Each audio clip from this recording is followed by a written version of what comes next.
It's been a wild week in Chicagoland as we've not only had the Sunday night game that, well, it certainly was a football game, but we've also had the trade deadline that saw Chicago acquire Montez Sweat, an HR dismissal, an Andrew Billings extension, and much, much more to talk about. Nick and I are going to break down a little bit of everything on a quick midweek pod on this episode of Bear With Us.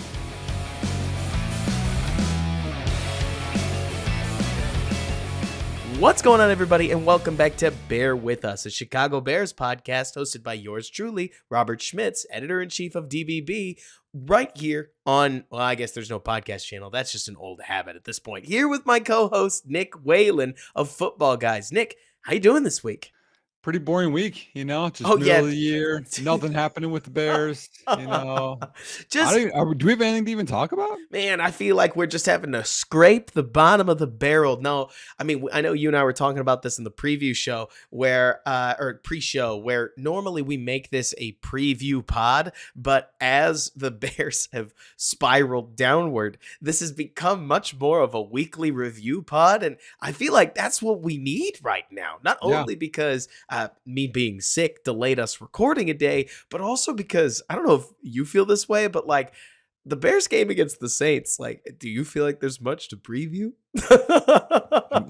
There's literally like fear in my soul right now for that game. So, and hey, Montez Sweat and Montez Sweat and a Jaylon Johnson fueled defense could give Derek Carr some trouble, but it's that Bears offense versus rookie UDFA quarterback matchup. You can even keep it to rookie quarterback if you're out there incredibly high on Tyson Bagent. And I still think, just like we have always talked about, I will never say a word as if Tyson Bagent hasn't been a massive overperformer given the expectations that I had for a player of his caliber. But that Saints defense, man, I mean, that's the toughest defense that they've got left on the schedule. Probably by a leap and a bound. Well, Cleveland's better. Cleveland's a better defense than New Orleans. That's true. That's true. But here, this is just, and people know I do these stats. This is just going to give you an idea of the difference of the Saints defense versus the Bears defense, which has been better. We've talked about that. The Saints allow 32.4% of third downs to get converted, which is second in the NFL. Chicago is 48.5, which is 31st in the NFL. Literally, you couldn't be almost more polar opposite. So it's ridiculous. But I've got a bunch of stats on Montez Sweat, so I'd like to talk about him. Let's get into Montez Sweat. How'd you feel about the trade? Obviously, we know the Bears send their second-round pick to Washington in exchange for Montez Sweat. They did this before a Chase Young deal, who eventually got dealt for a compensatory third-round pick. And I mean, I have never seen Twitter so split, which actually, I don't know if you felt this way. I was surprised it was split. I'm very accustomed to seeing Twitter lean really hard in one direction or another, but you had all kinds of NFL writers with guys like Seth Walder saying, quote, the Bears didn't learn their lesson. And then you had NFL.com's writers saying, I don't know what all the hullabaloo is about. This is a good trade to me. That is a very split decision. I know where I stand. Where do you stand? Yeah, I mean, I think also Matt Miller, he said, he's like, I don't know what people are mad about. That's a really good player Chicago got. And I listened to Brian Mitchell, if you remember him. He used to be the big, I mean, when you get in these returner debates of all time, Brian Mitchell gets brought up, but he doesn't have the touchdowns or efficiency of Hester. But he is a sports talk guy in Washington right now. And he talked about the difference between the two guys. And he said that basically Chase Young already thinks he's a superstar. And we all know he has not played to that level. And we've seen the rumblings from The Athletic that it's like addition by subtraction, they think, because he kind of freelances and there's some other things. But they're like, Montez Sweat, he doesn't talk. He's like a hard worker. And actually, I got some more intel on like one of his down years, but like overall, he's like, yeah, that's a solid dude you guys are getting. And when I looked at the salary cap stuff, Robert, everyone kept saying that Washington was going to get rid of one of the guys. And I looked, I'm like, they have a lot of cap space. And so you almost wonder if this is more of the new ownership just shifting gears and wanting to get money on the offense. Well, I mean, I'll tell you what, by the time the Bears made their offer, like that is as close to an offer you can't refuse as I think you're going to get. I mean, Mhm, don't get me wrong. Of course, they would have taken a one for him, but it's really rare that a player gets traded as a rental for full draft value. This is as close as Washington was probably going to get. So mhm. Chicago forced their hand to at least some degree, but I don't know, man. I mean, like, I want you to say something even further. Like you got all these stats just Oh, yeah, because no, I got you. Yeah, I could expostulate. You know I can. And I I'm know, and I I'm know. going to, Sure, but I don't want sure. to run over what you've No, yeah. got. So well, I did this because I mean, me and you, I think we follow this a lot more closely than the average person does. At least we try. Yeah, yeah. But I mean, just in like over the years, like I mean, Mhm. I've covered the NFL draft since I mean, I watched taped NFL drafts when I was a little kid, like Right. 1993, 1989, like whatever. But I learned some stuff here. So I thought I wanted to share it with you guys. So Montez Sweat started at Michigan State. He's from Georgia, started at Michigan State, uh, didn't go so well there, went to JUCO and then ended at Mississippi State. He's 6'6", 260. He's 27. His birthday's in September. And people, I heard some pushback of like, well, by the time the Bears get relevant, he's going to be old and this is a bad move. And I'm like, okay, well, I checked this. He's younger than TJ Watt, Miles Garrett, Hassan Reddick, Daniil Hunter, Joey Bosa, Bradley Chubb, Trey Hendrickson. Like, he's not old by edge standards or DN standards. But in terms of his athletic profile, and we've gotten used to what Ryan Poles loves in terms of his athletes, this is exactly what I think both of them want, what Flus wants and what Poles wants. So his RAS score, relative athletic score, is 9.9 out of 10. He in 2019 when he was in the combine, he set a then combine record for a 40-yard dash for an edge of 4.41. And I checked now that's the 98th percentile. So I don't know if like someone else broke that. So it's not 99 now, but still that's 441. I think that's like right up there with DJ Moore. So three cone. I'm just gonna give like percentiles now versus like his position group for people.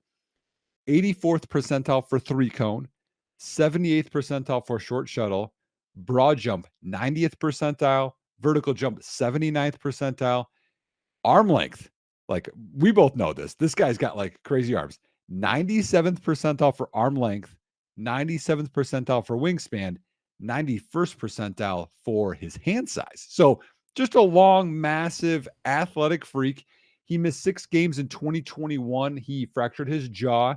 And I'll go over his PFF like overall rankings by position group. That was his down year. He also lost his mom and his brother. Unfortunately, they died that year. Oh, it sucks.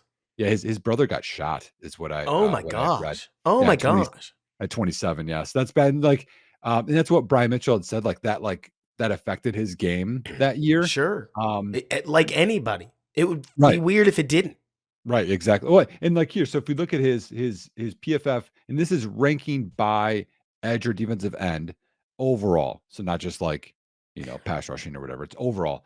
His rookie year, he was 84th, and then 2021 he was 11th. 2021 or sorry, 2020 was 11th. 2021 he was 22nd. So that was that year. He dropped out of 22nd. Last year he was 8th, and this year actually he's down a little bit. He's 28th. Mhm. So this is like the worst year he's had in 4 years, and this is like a bad year. Like 28th Right. is still pretty good, and we've seen the numbers, sacks and Right. stuff. The other thing that I think is most interesting that fits more the scheme, it doesn't get us excited, I think, but I think in the whole scheme of it, I like it. And I got this from Brad Spielberger, again, a friend. If people aren't following him at PFF, he's a really good guy. He's also a Bears fan. He said that Montez Sweat, which goes by Tez sometimes, I guess. I prefer Montez, but whatever. Montez Sweat, he is the top run defending edge. That doesn't get you And excited? That doesn't no, get you excited? no, it does meet. I mean, some people won't, but That he's a gets top. me amped. Yeah, but since 2020, Robert. So you put Yeah. 2020, 2021, 2022, and this year. That's almost like that's 3.5 years of being the best run defending edge. And you put him with Walker, who's basically that elephant end, and Billings. You got a run stuffing You unit got a now. damn good run defense. Yeah. And I mean, like, we try to keep, I don't know, I'm sentence enhancers. Am I right or am I right? So it's so funny you talk about Poles and Eberflus. This is totally a Poles and Eberflus guy. But to be honest with Mhm. you, I'm going to say something ruthless and heartless, okay? I have to base any player acquisition and extension a conversation on how much, unfortunately, I like the player because I am mentally moving on. Maybe not from both guys, but I'm already assuming that there's going to be a change in head coaching unless something massive happens, like unless Matt Eberflus really wows, right? And the best news about a guy like Montez Sweat, do you know he's played 3-4? He's played 3-4 stand-up outside linebacker. Yep, both He's schemes. Yep. He's played 4-3 down defensive end. And as much as, yes, there are all kinds of different other schemes you can run, most of those are in the back seven. The front four is the front four in most cases, especially the edge. And I think it's so wild when you find a guy that has outstanding athletic traits and truly the word outstanding, exceptional. I'm going to read you some names, okay? Montez Sweat compared to Broderick Jones. Who do you think has the longer arms? Oh, Broderick Jones has got some long arms. He does. He's got 34.5-inch arms. I'll go Sweat because he's 6'6". I think he's a little taller. Sweat has actually a full inch on Broderick Jones. Now, Wow. Wanya Morris has some pretty long arms. So who has the longer arms between Wanya and Montez Sweat? I'll go Wanya there. It's Montez Sweat, who's got a full half inch on Wanya Morris. Now, I'll tell you who has some long arms. It's Braxton Jones. He's got to beat Sweat, right? Yeah. No, he doesn't. Well, Sweat, I think we talked about this last pod, right? We talked about how long his arms are. So Braxton has 34 or 35 and 3/8 inch arms. That's how long Montez's 35 and 3/4 inch arms are. Like the only tackle, and I mean, I didn't Google that hard, but the only tackle that I could quickly think of that has longer arms is Paris Johnson. So when you talk about why Montez, because the thing I love about athletic traits, look, long arms doesn't get you nothing, right? That doesn't actually mean anything. It's what you, okay, I'm not about to make the size joke, but you know where I could take that if you wanted to. It's how you use it, right? Yeah. But why has Montez Sweat been such a good run defender? Because he's able to put power in these outstandingly long arms and simply outreach any tackle aggressing him to run block. Does this get him around the edge or create constant pass rushing pressure? It depends, man. Not always, right? I mean, he's not the one thing that I think is so complicated about edge rusher is that people will compare any edge rusher taken outside the top 16 to the top 10 edge rushers in football, and they're all top 5 picks. Like, you go down the list, and it's like TJ Watt, Myles Garrett, Nick Bosa, Joey Bosa at one point, Khalil Mack. That's just 5 guys, and they were all top 5 picks. TJ Watt was later, but the other ones are top 5. Oh, thank you. The point really that I'm trying to make is that, like, the Harold Landrys of the world are way rarer than we make them. Montez Sweat being a successful edge defender as a back half of the first round guy is hilarious. It's not that it's uncommon. It's that him being at an edge one level, but not at that superstar, I'm going to take over football level, is normal and an incredibly hard player to get. And well, in that same regard, that reminds me of the chatter I heard of people like, well, this is just dumb because you could just have signed him in free agency. Me and you and Ryan Poles talked about this. He wouldn't have been available. Or the second round pick. Well, you could just gotten a rookie then. What rookie? Which rookie? In the early second round would we get that compares to a guy like this? And don't get me wrong. In every once in a while, a third rounder is going to be Danielle Hunter, but not as a rookie, they sure won't be, and not as a sophomore either. You get the Max Crosby or the Trey Hendrickson now and again, but there's a huge difference, and I think you see it this way too, Nick, between getting lucky that your third round quarterback is Russell Wilson and planning on it. Because when you plan on it and you're wrong because it's normal for a 5th round left tackle to suck, then 2022's Braxton Jones is even worse. The fact that it worked is like catching lightning in a bottle, and it still wasn't amazing because there were still a lot of growing pains, right? And if we would have not traded for Montez Sweat, they would have taken the Falcons deal. And you would be in Atlanta, back home in Georgia. And for all the people, again, that are talking about wanting Chase Young, you still might get your wish because I'm not sure that San Francisco can sign him. So if he does ball out and you still want him, he's one of the ones I think that could, because I think he's going to want so much money, and they don't have the cap to sign him. Okay, strap in because I'm about to go off. This Yeah. Chase Young thing is out Oh, of hand. It yep. is out of hand. I cannot believe that a wonderful, loyal, hardcore Bears fan base. You want to take Seth Walder's quote about not having learned their lesson? That a fan base like the Bears saw Ryan Poles trade a second round pick for Chase Claypool, who I'm talking the moment the moment he was traded to the roster, the Bears did not win until the week he was inactive. Mhm. Like, I'm not drawing a hard conclusion, but it is hilarious how disastrous that, like, we lived the worst case scenario with Yep. Chase Claypool. He came to Chicago, he did not produce, he did get hurt, and then he was a locker room problem, all for the price of pick number 32. And Yep. then we want to send a top two or even a third round pick, We want to pigeonhole a lot of cap money and all kinds of hope on a player that this same Washington regime drafted at number 2, but they don't want to extend.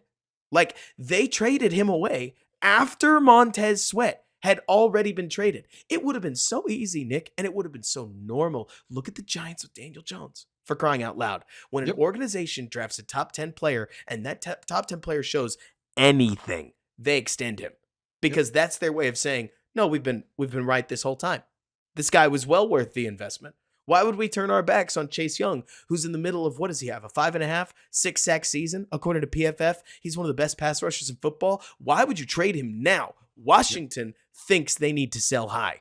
That should tell you everything you need to know about who he is off of the football field and in these locker rooms. And Montez Sweat is he is concrete. He is foundation. He is what he is, and he helps you build your defense up because you know what you're getting. You're going to have to overspend a little bit because you pulled him away from going back to his hometown. Be honest, Nick, probably. Like, you're going to have to Yeah. you're going to have to Oh, yeah. throw an extra couple $1 million in there to smooth out what is a rocky start to him as a Chicago Bear. But that's business. And you're still going to get way better ROI from Sweat than you would have gotten in the not unlikely scenario where the Bears trade for Chase Young. He combusts, whether because of his knee or off-field antics, and you get no value at all out of the guy who was supposed to be your edge one. And oh, by the way, now you have to draft a rookie that you're going to put too much hopes and dreams on. And in so doing, you're going to pass on a sick receiver to pair with what is likely a rookie quarterback. It would have been a disaster. Well, and on top of that, I mean, talking about the ego part of this. So, because Brian Mitchell talked about it, he said that Chase Young already thinks he's a superstar. And he's like, yeah, Sweat doesn't have that big of an ego in his press conference again, which was, again, Ho-hum. we take this much information and you can't hear if you're not watching, like little information from anything, and people run with it, right? They're like, hey, so what do you think about the contract extension? He's like, oh, I just got it. I'm not really worried about that. My agent's working on it, right? And then it's Poles is an idiot because he hasn't thought about the contract part of it yet, or they haven't talked at all. That's going to be a rental and yada yada yada. He also said in that press conference, they said, like, now you're gonna have to carry and you're the elite guy and whatever. And he's like, well, I don't know about all of that. I'm just, I just work hard, whatever. That's the kind of locker room you got, not the guy with a big ego. Right. That I'm gonna be this, listen to me, pander to me, whatever. A guy that is just, I mean, you can lead by example, you can lead with words. He's just low ego. Which of those two guys, Chase Young, Montez Sweat, do you think wants more money? Honestly, if I told you both of them, is that fair? I mean, you could, but one of them I think has earned way more money. Or one of them has earned way more money, no doubt. Both of them are going to ask for all the money in the world because They're the same agent too. Chase Young's agent is going to say he's a number 2, or he's a former number 2 overall pick. He's on a hot streak right now. This is who he's going to be. You better lock him up now. And then the other agent is going to say, Chicago. They're the same agent. I know. You're right.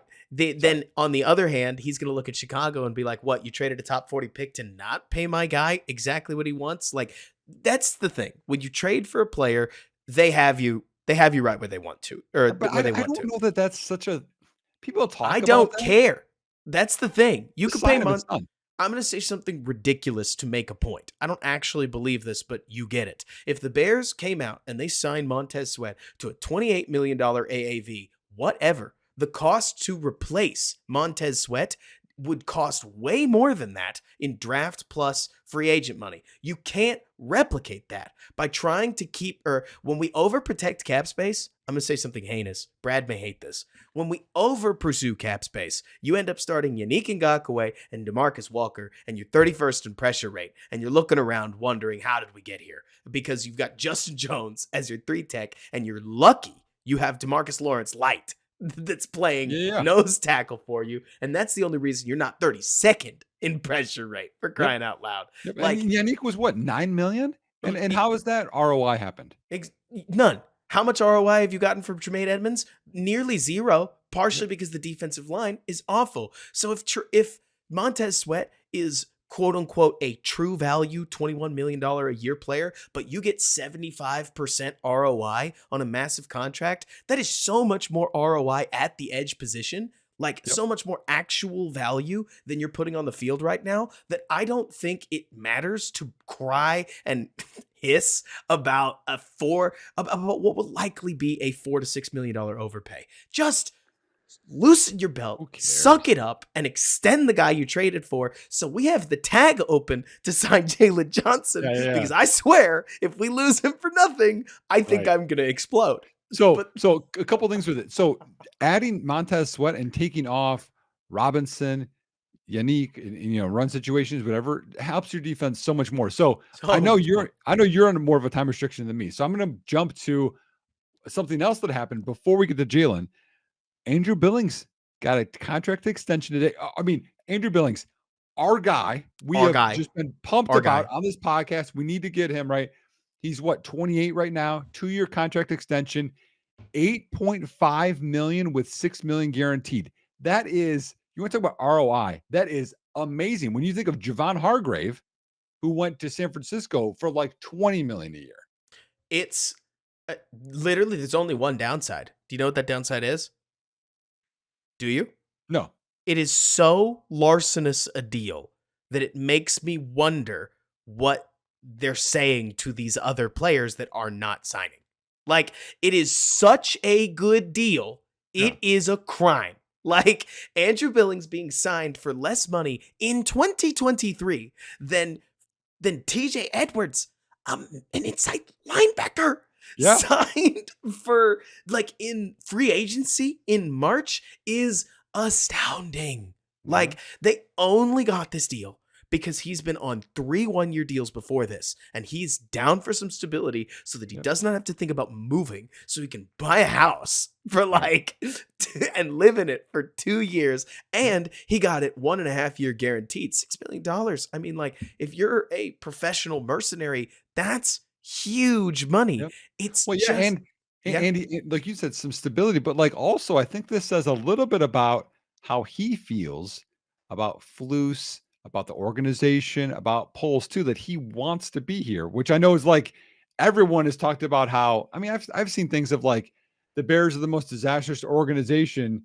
Yet, there's the Raiders out there, but then you have guys that sign and want to stay here. So that says something to it as well. I am really interested. If we had Andrew Billings in this call, right? Which, maybe one day. But if we had Andrew Billings in this call, I'm curious as to whether he would tell us that he does want to stay or whether he was just really excited to get a multi-year offer so that he could not worry about the moving. Because all that moving, I would imagine your standards get lower, unfortunately. I mean, he's 28.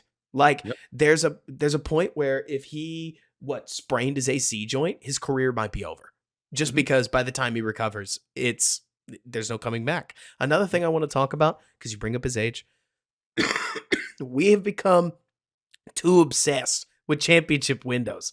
And there is a reason to talk about this, but let's talk about this with Montez Sweat. So many people have talked about how, by the time the Bears are going to be any good, he's going to be 29, he's going to be 30. Sure, he may move, or he may be beginning to decline as the Bears are beginning to ramp up, but you make it sound like there's not 3 off seasons between now and then. If Montez Sweat is your edge 2 when he's 30, you will be like a lot of football teams in the NFL. That is really normal. Khalil Mack is 32. And, between you and me, Nick, lean in real close. He's not playing bad. despite being 32. He's the best edge with the Chargers right now. He's better than What? Joey Bosa right now. And I mean, also with D lineman, you have to rotate. So Yeah. I mean, you put this together, Walker and Billings and the 2 rookie D tackles, and now you got Sweat with the 2 linebackers. That's starting to form a pretty solid, at least rotational group. I mean, that's likely your starters, but you still is. could go get another edge. You could sign another veteran D tackle and rotate. Now you're like, that's actually not a negative unit for us. That's a No. positive unit moving forward. And this gives us so much flexibility. I mentioned this in the big rant earlier, but this gives the Bears so much flexibility at the top of the 2024 draft, because if you enter the 2024 season with a D line of Montez Sweat, a free agent, a second round defensive tackle, when you maybe trade a certain very valuable player on the Bears that may not be on the Bears next year, if you're picking up on what I'm saying, if that's the direction they go, Right. that's the direction they go, Right. and you pick up maybe a second or third round pick and you use it to keep stacking guys at the interior, and Dexter gets better, maybe Pickens gets better, and you just don't add in the first round to defense, whatever. That would have been criminal. Like this time next year, if we were talking about this, but the Montez Sweat trade hadn't happened, I mean, neat. We have a second round pick. That guy's going to fix the edge position. Whereas this brings desperation in free agency or the draft. This fixes the need. Like, teams just aren't that patient. The idea that the Bears would have taken Marvin Harrison Jr. instead of trading down to get a defender at a slightly more reasonable, like, price versus pick valuation, you got to think like a team. And the team would have said, we don't have an edge. We need an edge. Now they do. Yeah. And I do think, Nick, now nearly 25 minutes into the podcast, we got to take a quick step back, because you and I are very upbeat about the state of the organization. But we do need to ask a little bit of WT heck, just a little, because Jaylon or the coach, which one are you going to go with? Kind of all of it. Like, Okay. The Bears go from national embarrassment. That's what it was. I really like watching it again. Justin Herbert played so well that the fact that I thought Tyreek Stevenson, to my eye, had a pretty good game against most of his matchups was irrelevant, because Justin Herbert was throwing the ball with truly perfect anticipation, and the ball is like hitting guys on the timing spots, and the only moment that Tyreek's not on the guy is when the ball is getting there, because Herbert is playing phenomenally. This wasn't Brian Hoyer. This wasn't Trey Lance. Pass rush. Yeah, that too, right? And so the Chargers have to pull off just to not beat you up too bad, like as early as the third quarter. And you do this challenge flag, weird fiasco dance. Everybody talks about how Jaylon Johnson's getting traded. And a couple days later, you bought at the deadline? Like, you didn't net neutral. I expected the Bears to basically trade down in the second round and trade Jaylon Johnson for Montez Sweat. That's just what I was ready for. Yep, that's what I thought too. Instead, they didn't. And there's a world where if you re-sign both guys, this is the best case scenario. But do we live in that world? Because it's a 2-6 team going nowhere, starting a UDFA rookie quarterback for at least 1 week longer than I think either of us expected. And the next game is a Thursday game. So, are we sure Fields is coming back for that one? And I sit here, Nick, and I just kind of cock my head and I go, what? And then, just as I'm thinking that, we get a second coach dismissed for an HR violation? Am I crazy for looking at this org and being like, okay, guys, what's going on here? Yeah. And especially like it was, there's people that have been like asking for some coaches to get let go. And this isn't one of those guys. Like, it's running back. And as frustrated as we get every time, and again, maybe he just got this magical spell on me. Every time I hear Ryan Poles speak, I just get sucked in more and more. I'm like, this guy is a leader. This guy speaks well. He spoke to everything. He spoke to the coaching thing. He said, listen, we have a standard of what we allow, what we don't allow, what we want you to do, like in terms of how well coaching, what we don't want you to do in terms of poor coaching. He's like, this person didn't hold all the standards. And it's like, could we sweep it under the rug, keep them here, and that keep things quiet? Yep. So, or we could do the hard thing, which is loud and everyone's going to hear about it, but it's the right thing to do. He's like, I'd rather do the right thing all the time. And to me, I'm like, That's my GM. Like, And that's who I want. And I am so there with you. And then you take a look around the league, right? And at the same mouth that everybody's using to say, LOL, look at the Raiders. They fired their staff mid-season. Take a second look at that situation. Why did they fire Josh McDaniels? Because he lost to the Bears. And the owner was embarrassed about it. Like, It wasn't the Halloween thing? so Tell me you read that. Wait a Tell me minute. you read that. I thought that was hilarious. That was so funny. Is it When true? You I think it's true? believed it until somebody pointed out explicitly that it was a joke. I thought it was so funny. That was really good. That was really good. And if you haven't seen it, it's hilarious. You should go just search Josh McDaniels Halloween. But the point is that I guess that I'm trying to drive at. You could argue that the Raiders are plainly and blatantly prioritizing winning, that they haven't given up. Reports, because I looked a little deeper into it, you hear that they're starting Aiden O'Connell, that they're promoting like an assistant running backs coach or something to their interim head coach. And it's like, are they throwing in the towel? Because Nick, why are we so quick as us fans to be like, they're tanking? Is it because we like tanking? Is it because we want to tank? Because Right. on the other side of it, it's like, this is an organization that has been talking about how much they liked Aiden O'Connell and how little they saw a difference between Aiden O'Connell and Jimmy Garoppolo, which is not that hard to believe in camp because Right. I mean, it's Jimmy G. We're not talking about Josh Allen, right? Right. And so now you've got an interim head coach because apparently Josh McDaniels wasn't good enough. And a rookie that they believe that they can build with. It is future oriented, but it is Mark Davis, who's not a wealthy man, like a cash wealthy man. And everybody knows that, saying this is simply not good enough. And I hate to say that sounds like a refreshing approach, but it does. But well, I mean, okay, a couple of things here. One is I think they're starting Aiden O'Connell because if Jimmy G gets hurt and doesn't pass a physical, yes, they can't cut him in the $11.5 million out of their pocket. That's why I think they're doing that. I mean, also you could say he's probably Both just as and, good, right? which I don't disagree with, but I think that's part of it. They're promoting Antonio Pierce, who had to leave Arizona State because of scandal. I think it was recruiting or Yikes. off. So then he's the one that's your head coach now. That's even more dysfunction. They went to that. And they paid what John Gruden 10 years, 100 million. And then it's 3 head coaches at this point, right? And they had to pay 90% of his contract, even when he was gone. And then McDaniels got 6 for almost 60, and they have to pay that now too. I still can't believe that happened. It just seems well, and then you trade for Devonta Adams when he was on the franchise tag, a first and second. Like it seems like a lot of dysfunction too. Don't hear me trying to prop the Raiders up too hard. It's more that it's just funny, I thought, that at the same time as people are looking at a dysfunctional organization being dysfunctional, what the Bears are doing does not feel to me like a stable organization carrying on well. You know what I'm saying? Ryan Poles, man, his words are honey. He can make everything sound normal. And then I get 30 minutes away from the presser, shake my head a little bit and go, no, it's still really bad over here. But as you know, and I mean, the top down is what matters. When you have the top, it just changed everything. So like for right now, believe in Kevin Warren, and I do believe in Ryan Poles. And so when that's there, everything else seems different. Like even the Jaylon Johnson stuff. So how he talked about this is he said, yep, we're working on the contract, and we saw Jaylon with the money sign after the interceptions, pay me. And it sounded like we heard talks last week that's getting closer.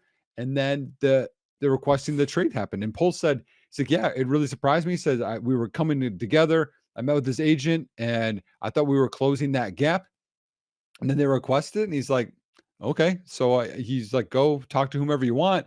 And we even heard the rumors during the day of the Bears asking price was astronomical. And I'm a little surprised. Poles said, yep, I was wanting a late first or an early second for Jaylon Johnson.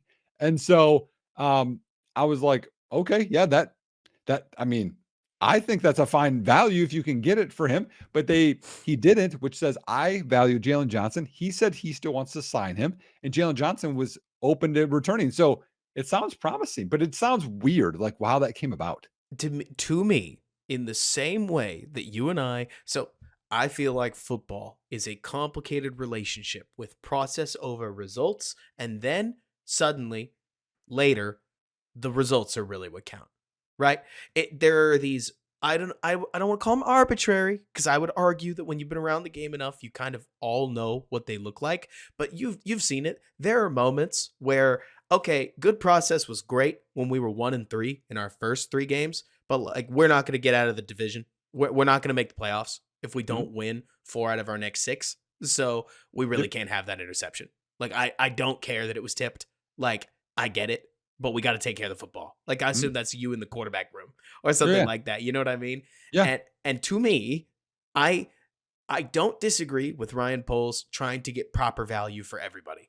Asking for a high second round pick or late first for a player that was a former mid second round pick in the last year of his contract is a lot. Like that is a lot. That is near that like double standard that what's his name? Jim Irsay painted, where it was like, nah, Jonathan Taylor sucks. We don't want to pay him. But also, if you want to trade for him, it's gonna cost you a first. What? Yep. Yep. And so to me, I don't know how you're feeling. You got to get these guys signed. I barely care what they sign them to. Again, the cap's rising 10% every year. The Bears, once they post June 1st, Eddie Jackson and cut Cody Whitehair outright, they're going to have $130 million in cap space. They got the Yep. money. Having Yep. your cornerback one, who's 24, and your edge one could not be more important positions on your defense. Mhm. Honestly, if you gave me the opportunity and I somehow had to sacrifice Tremaine Edmonds to get these guys signed, I would do it because I can figure something else out at inside linebacker. And Yep. I personally have always believed that. So it's making this team building that the Bears are doing pretty frustrating because I Mhm. like Tyreek Stevenson. He's not ready to be a cornerback one, not even close. And No. if that's what the Bears press him into, I think that's setting a guy up to fail. And so The whole defense to fail. the whole defense. And so I look at this and I think to myself, the results are what matter. I like Poles' process in theory, but if you Mhm. nickel and dime these guys and you push them out the door and you end up losing them and they walk, God forbid they hit unrestricted free agency because the Bears are going to sign too many guys. There's no way they're getting a comp pick back. So if Mhm. you ended up just losing at the deadline so that you could add more guys to your defense in a season where it is very likely the guys running your defense are going to get fired. It's just super backwards, right? Yeah. No, I get it, and I think that being able to trade for Montez Sweat and re-sign Billings also gives some confidence that Poles is coming back no matter what as well. That's something else that I think to bring up. But no, you're right, and there's a lot of uncertainty. But when you look at the contracts, the only bad contract that I see that he's done has been Tremaine Edmonds. And that's hoping that he was going to continue that 2022 season every time forward. But the rest of them, Edwards is a good deal, Billings is a good deal. So I think we have to give him a little bit of credit that if he's not trading Jaylon Johnson, he certainly thinks he's be able to sign him and bring him back. And that's the thing, right? Like, even with Edmonds, I would back him on Edmonds. That's the going rate for an incredibly talented former first round linebacker. We saw it Mhm. with Roquan Smith. And Edmonds is being set up to fail because if you thought he was going to be a run force defender, I don't know, you just don't know ball. Like, Yeah, I you don't hate watch to be film. that guy, but like Yeah. Oh no, you went there? he just doesn't have it in him. Like, Yeah. that's not him. He's not a guy who's going to take on blocks. If you sent ESB at Tremaine Edmonds, ESB will win definitively. Like, he doesn't want to fight off a blocker. You know what I'm saying? Right. Like, He's an athletic freak and he's good in coverage and he's huge. and he likes being in space. And Can he he's young. attack a guy in a flat route? Absolutely. Can he Yep. cover? I mean, to me, he's like a nitro safety, and I am fine with that. I Yeah. think that's a modern linebacker, especially in the world of coverage. It's just that you need dudes on your defensive line to take pressure off of him, or you're not going to get And your if you money's have like worth. a better defensive end that's better against the run, do you think that helps Tremaine Edmonds? Whoa, wait a Exactly. minute. Like the picture starts to actually make sense if you Yep. ask me. The problem is don't you think it's a little late for it to start making sense? Like to Yeah. me, and I understand that the front office for the most part. I think there are some dubious front offices. I'm looking at you, Zona, that definitely don't mind setting their roster up to skew towards a higher draft pick, right? Mm. But I don't think many people tank. If it's happened ever, it's happened either on accident or late in the year, right? Yeah. Um, so the Bears certainly aren't there yet, but what a bizarre time, in my opinion, to pick like going even deeper. I mean, what's the best case scenario here? 7-10 on like a late rally against a Vikings team that's pretty much quarterbackless, a Green Bay team that's listless, splitting against the Lions, beating the I don't know what it's not unreasonable. Arizona, Atlanta, Carolina. Exactly. It's not unreasonable that they suddenly go 7-10, but I would sit there and say, what's it all for? And it's also easy to forget that this Bears team is not good. And us Bears fans are the first ones who are going to go, yeah, if they play like they do against the Raiders, which they've done once, especially with Bajan at quarterback. And that was against a really bad Raiders team. So it's so funny looking at this season and being like, hey, that Montez Sweat deal really rules. You're not going to win so many games that like the coaches stick around, right? Just because. Yeah. Oh yeah. No, I certainly get that too. So I know we're short on time. So I mean, just quickly, I think New Orleans. We talked about this really good defense. I mean, they have their safety Marcus May, their nickel corner, and one D lineman are, I would say, below average. Other than that, everyone is at least average or above average or really good, which is what you have with like a solid year in, year out top 10 defense, which is going to make things really tough for Tyson Bagent on the road. I mean, they're tied for sixth in best yards allowed per play. They get pressure rate. They don't have to blitz a whole lot. They're good on third down. They allow 1.52 points per drive, which is about 0.7 less than Chicago. Like, they're significantly better. I saw something from Bagent in this last week's tape. I actually thought there was a lot to like. And what I saw from Bagent was it's one of those things where in the right situation, it could be a positive, but it's not in the right situation right now. It's in a bad situation. It's a negative trait. Do you want to guess what that trait was? Anticipation? He will force it. Like when he's under pressure and when you talking about that dig?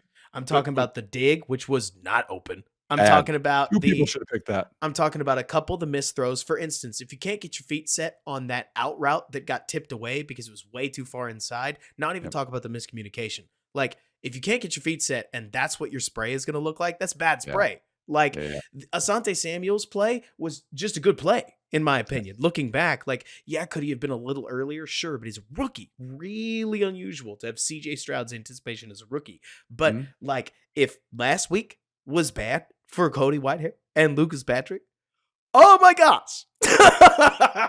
This week's going to be even worse. So that's God forbid Larry Borum's probably still playing. Like, right. Oh, man. So real quick on that. So the injury report I thought was interesting. So Larry Borum was DMP today, personal. So he did not practice. Lucas Patrick was full practice. Braxton Jones is limited again. So if he's limited again last week, some this week, that gives you a little bit of hope. Defensively on the practice or the injury report, Jaquan Brisker was DMP both days already, which is really, really sad. Yes. And then you have Eddie Jackson was full participant the last 2 days. So maybe we'll have one safety back. Goodness. Yeah, that's the thing, Nick. They're just undermanned. This is a Saints team that's more talented. And not to mention, it's a Saints team with a quarterback in Derek Carr and weapons like Chris Olave, Michael Thomas, etc. And right now, I used to think it was as simple as if you've got a veteran quarterback, you should be able to pick apart the Bears cover 2. Right now, it, at least to me, is as simple as, is your quarterback above a certain threshold? I think Derek Carr is. He's got veterancy. He's got tools. Yeah. Like, this is a kind of defense. He's a solid quarterback. He's Andy Dalton. He falls off later in his reads, but the Bears will give you the first read a lot with your guy versus Tyreek Stevenson. So then, how good's the receiver? Very good. And so, but here's the thing: all three of them are too. Rashid Shaheed, Michael Thomas, and Olave. They're both up there. Even Taysom Hill. I know he's got the running threat. He's emerged a little bit as a tight end. So, and Alvin Kamara at this stage of his career as a runner, as a receiver, he's still pretty good. So like the short passing that we saw last week, it's going to be the same thing this week. It's so funny you say short passing. That is like a really, really nice way to put it. Like, let's call it what it is, man. The Bears do that same thing that a lot of these deep zone defenses do, where everybody drops off so far that if you hold on to the ball for 3 seconds, the check down's like 4 verts open. You know what I'm talking about? I Like know. It's everybody, ridiculous. everybody's just so carried down the field that you can get 7 to 9 yards off of checking down to the back. Wrong back to check it down to, by the way, because we saw it with TJ Edwards. He couldn't catch Austin Eckler. And I mean, Yep. I don't even think that's weird. Again, I know I talk about this all the time. I think TJ's a really solid running back. Having him play weak outside linebacker, which Manny Perfus himself has described as a position that you need the most athletic guy on your team to play, is a nightmare against some of these NFL receiving backs. And Alvin Kamara, yeah, he's in that category. Yeah. I mean, it's almost like you should switch your linebackers, huh? Which we've talked about before. But anyways, They want they it- want to have their cake and eat it too with I Edmonds. I know. see But what they want, but right? but the but back to the zone thing. The other thing that sucked last week was we couldn't tackle. So No, if you're gonna let people catch in front of you, you have to rally and stop them right there. You can't let Donald Parham break 2 tackles and go in for a touchdown. Like it's he looked ridiculous. like Goliath. Like, I Yes. mean, in that game specifically, he was just running fools over. I'm And like, what are we doing? that's the thing is like the Saints offense, their offensive coordinator, Pete Carmichael, like I thought he had called a decent game against the Titans, but according to any play calling metric, because look, Nick, we got jobs, right? It takes us enough effort to just sit down and watch the Bears film Yeah, sometimes. yeah. Like I have not been following the Saints that Right. closely, but Right. every play caller metric I have seen this season suggests that Pete Carmichael and this offense are doing a terrible job. that Yes. that the talent on the offense isn't living up to the billing, which would be great if they weren't playing a Bears defense that I Yeah. think right now is pretty stagnant. Like Kellen Moore reminded me that the moment that a guy on the internet, talking about myself, can recognize that the Bears are playing more man on 3rd and 8 and in, real offensive coordinators will recognize that too. And they'll Yep. call crossing routes with rubs that Jaylon Johnson can't compete on because honestly, the pass rush needs to get home for that to be competitive. Mhm. Maybe Montez Sweat helps. But the problem is, as I'm sure you know, the fact that you can chip one of the Bears guys now just means that everybody else has a one-on-one, and that's not really helpful on most of these third downs. Right. I mean, and you look at like a lot of metrics, like the Bears offense is better than the Saints in a lot of areas. And you could debate overall Right? with Justin Fields there, with Tyson Bagent, probably not. So let me this is how Chicago could win this game. Okay. Is one, Braxton Jones is back starting at tackle, and Eddie Jackson's back at safety, Now, he's which would help still out. limited. Limited does not feel like Braxton's coming I back. know. I'm Does just it feel saying, like it to you?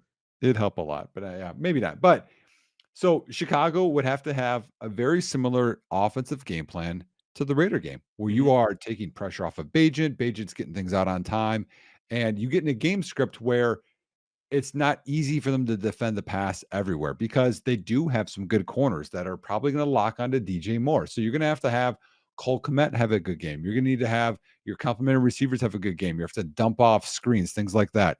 And on defense, and take advantage of the few bad defensive guys they have. And on defense, they have 3 linemen. Their guard, left tackle, and their other guard. Those 3 aren't doing well. We have to make them look terrible. Right.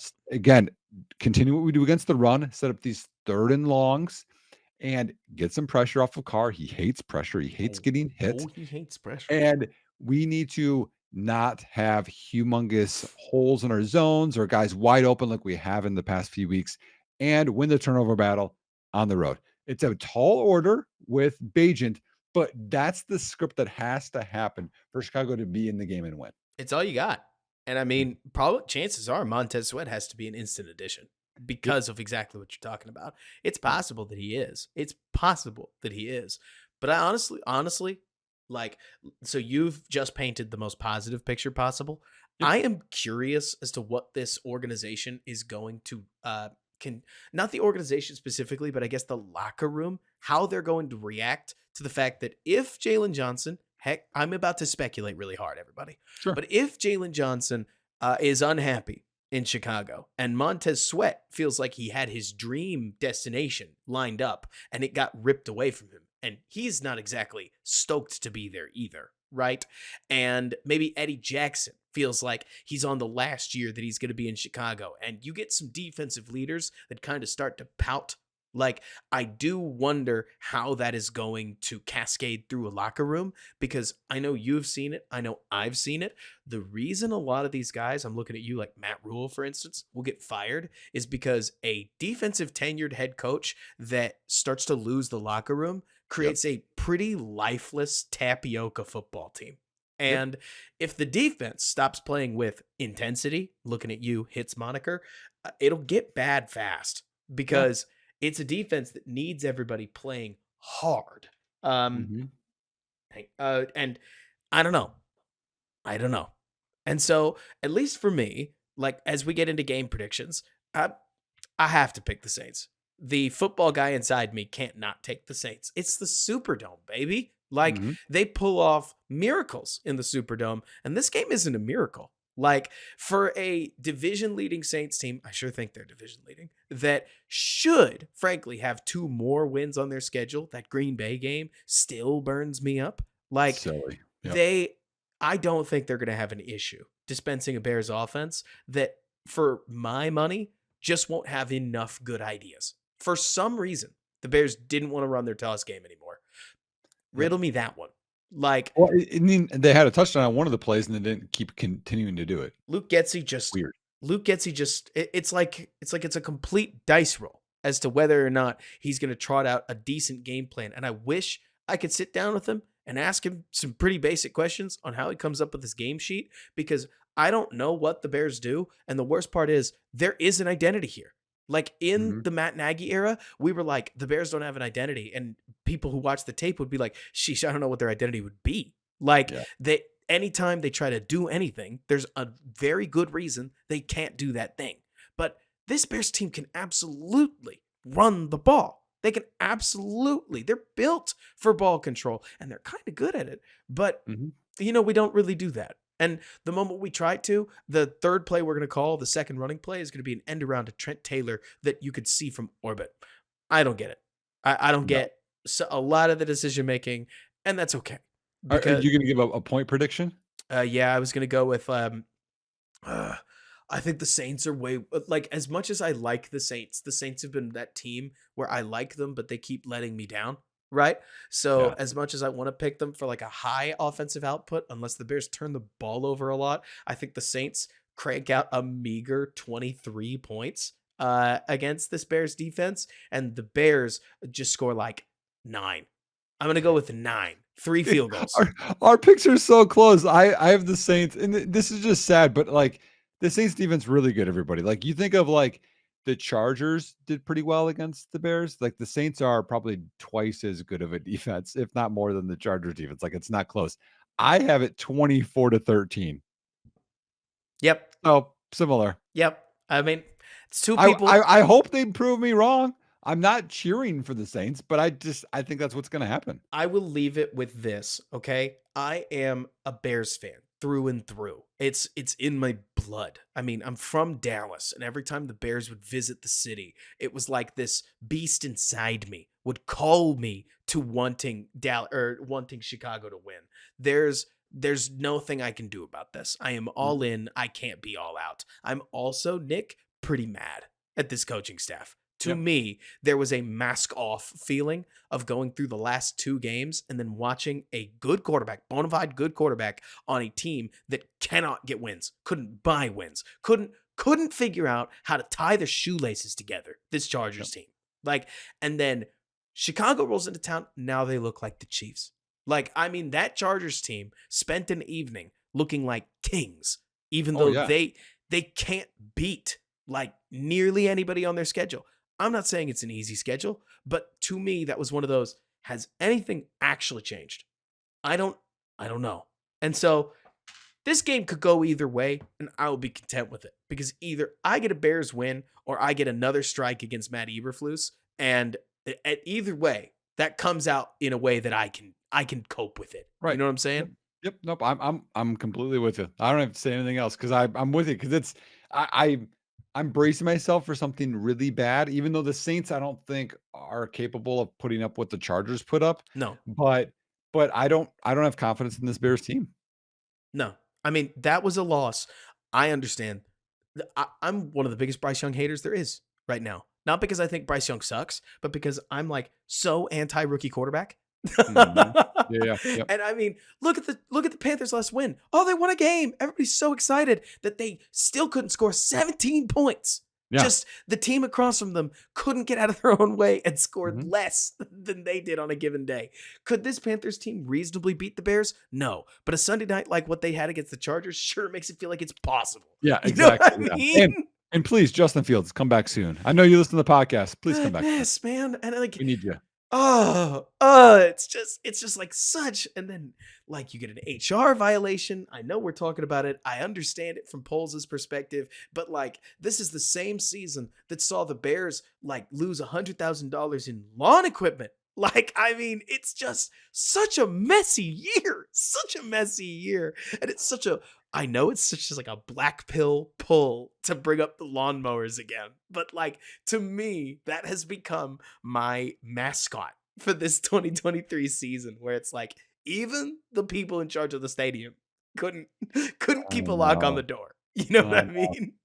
But hey, and then the Bears will just play awesome and just And then win they'll some win. games. So that I mean, that's in the range of this game. The Absolutely. Saints aren't impossible to beat. Even if they get thumped against the Saints, they could easily beat Carolina, turn around. What do they got after that? The Vikings? Like the Vikings still may not have Dobbs ready to go yet at that point. And if he is, it may be his first game. And so Let suddenly me you're check. looking at like, help me, Justin Jefferson. You're my only hope. And if Justin doesn't come out and just win the game for the Vikings, like that could easily be another Bears win. Like it may be the Lions. It may be Oh the no, yeah. Lions before the bye. It goes Panthers, Lions, Vikings, Lions, Browns. When's the bye? After I think it's after the Panthers game. Is it? Nope. It's after the Lions? No, where is it? When is the bye here? Oh, it's after the Vikings game. Okay. So So Saints, Panthers, Lions, Vikings, bye. that is like right Lions. on that line of whether Dobbs is or isn't going to be playing. Yeah. Like right on that line. We'll see, man. Yeah. Anything's possible. It's not like the Lions are great. They're just pretty damn good.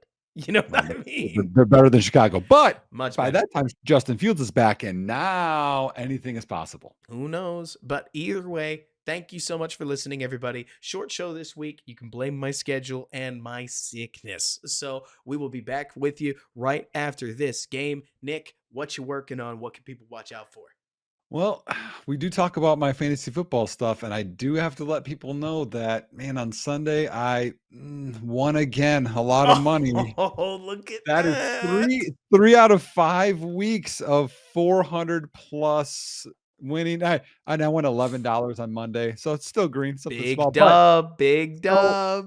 This contrarian stuff works. So give me a follow, ask questions, read my article, Football Guys, because I potentially could make you money. Absolutely. You find my work on DeBear's blog every day. Eventually, I am going to make the time to go through Montez Sweat so that you can get like visual pictures of what he's doing well, because I really think the value of a run force defender is going understated. And that's not me coping either. That's like me starting to learn too much about football and being like, it all comes back to the run game.